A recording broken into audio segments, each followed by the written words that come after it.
And truth is, we went through pretty much every instrument that I play to try to figure out what works for the song. We tried the banjo, we tried a dulcimer, we tried harmonica, we tried playing some stuff on the piano. And we basically settled that this song is not going to be a full-key country song. It's just going to be a very nice acoustic song. So we're layering guitars right now, and it's going pretty well. Haven't played guitar like this in a very long time. And as I come and I go, I am safe, for I know that His care is sufficient for me. Winter warm. So yeah, I've been sitting on this footage for quite some time, had no idea what to do with it, so I decided just to make a hodgepodge kind of video like this, and we're just going to run through some things, and I'll talk to you about what has happened over the last, couple months since the last time I put out a vlog. Of course, working on that song was awesome. He Is Ever Over Me. Amazing song. It's something Laura presented to me not that long ago, and I was like, yeah, we should record it as soon as we get home. So we recorded it. We did a music video, as you guys saw. And we actually did another music video. We won't release it yet. It'll be quite some time, but we're going to release All That I Need, the acoustic version. So you should guys look out for that when the time is right for that. Outside of that, some time has passed since then. We started the recording process. We had this really weird hailstorm come through, which was very random. It was April 1st, and we just have all this hail. And it was very weird that snow stuck around for as long as it did.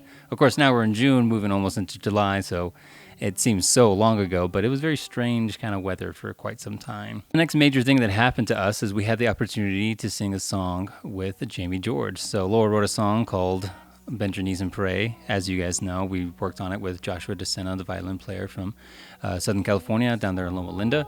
And Jamie George is one of the people that he looked up to as a musician, because Jamie George also does violin music. So we had the great pleasure of Jamie George playing, his part to the song that Laura wrote. So it was actually pretty cool. Very nice concert. One of the very few concerts we actually get to attend, because we are typically the ones doing the concert. So it was nice and refreshing. It happened just in our local area. So it was pretty amazing. So I filmed a little part of that.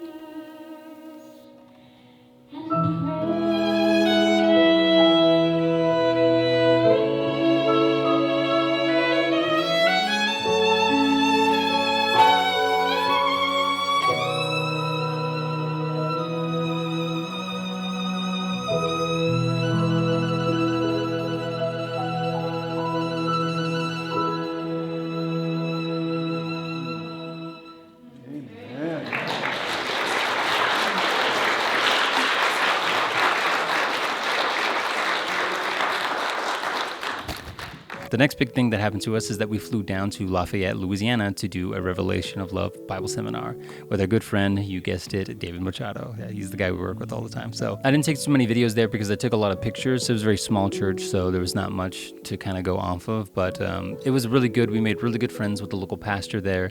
We went out bowling quite a lot, and he's in a league, so he's more professional than we are. So we spent a lot of time going out together, spending a lot of time together, and it actually was a very impactful series. Also, during the time that we're doing the Revelation seminar, we were trying to finish up the Never Alone album so we can get it manufactured. But we realized in our very last song, we sung some words wrong, so we needed to re-record the words. We finished the album about a week ago, but we messed up one word in one song, and it needs to be replaced, and we also didn't add the harmonies that were very necessary for the song. So that's what we're gonna do now. But we didn't have a microphone, so we had to ship our microphone from Washington to where we are here in Louisiana, and we finally got it, but we don't have a microphone stand. Okay, so we are in here, and I gotta build a booth out of here and whatnot. But this is my microphone stand.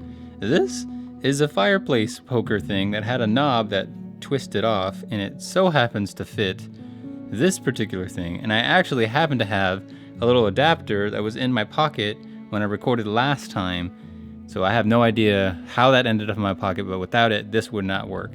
But this is literally a fire poke stand that we're using as a microphone stand because we didn't bring one. After we did the Bible series in Lafayette, we actually came home for about 2 weeks, and we were about to get ready to go to another camp meeting. And unbeknownst to me, my little sister decided on her own accord, for whatever reason, just on 24-hour notice, to call my wife and to ask her if she could stay a week with us. But here's the kicker. They didn't tell me that she was gonna come. What he doesn't know is that his sister's flying in today. She just got here. He has no idea that she's coming. And I've been stalling all day long to make the timing work. We're gonna go to a restaurant. Hi! And he has no idea. So I had no idea. Laura's in the background setting all this stuff up, and my little sister's hopping on a plane to fly all the way here to Washington. And it was quite an ordeal, and I was very taken by surprise. Okay, let's try this again. Ernie just ran into the store to grab something real quick, and then we're gonna be on our way to the restaurant where we're supposed to meet my brother. My brother went to pick her up from the airport because I couldn't figure out how to get to the airport without Ernie being suspicious. I also stalled in the last door so that they would already be there by the time we get there. And Ernie's gonna walk in. He's thinking that we're going to lunch with my brother, but he doesn't know the rest. So here we go. No, it says ancient grain and quinoa, veggie patty with Swiss. That's what it says. Is that frozen? Hey, what are you doing here? Why'd you leave? What are you doing here? What's up? That's so random.